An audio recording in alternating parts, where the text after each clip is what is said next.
Well, the transition from film to CR, obviously there's some initial benefits. You don't have to deal with the chemistry. You don't have to deal with the cost of film and the storage of film. But the biggest benefit is the ability to go digital. Once you have a digital image, you have a great deal of flexibility.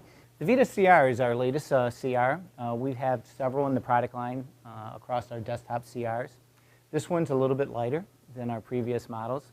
It's compact, it's very robust. It does about 44 plates per hour. That's a 14 by 17 size cassette.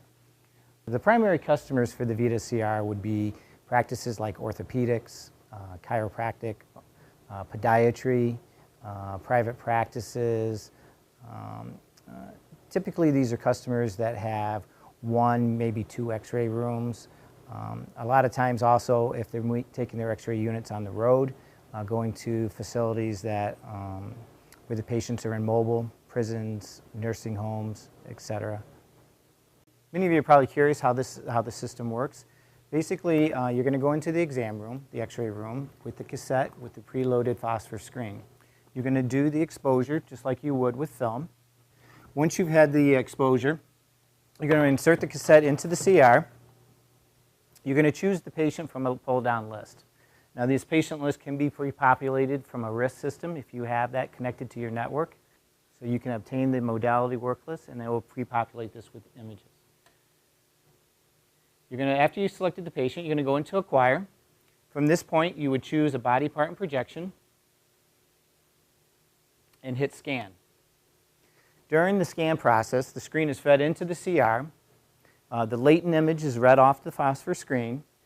It shows you a preview as it's performing that scan, and then you're going to receive a larger preview image. Now, as a technician, you would come in here and you're going to be looking for positioning. You're going to be looking for over and under exposures.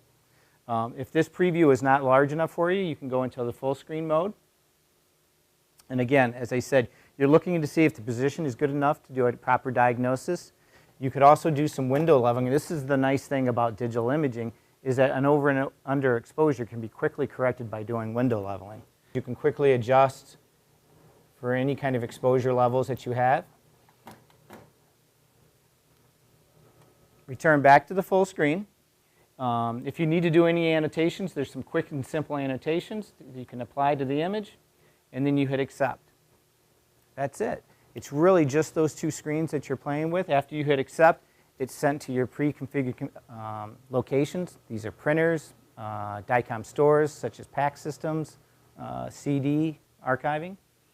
And then you're going to go back to the next patient.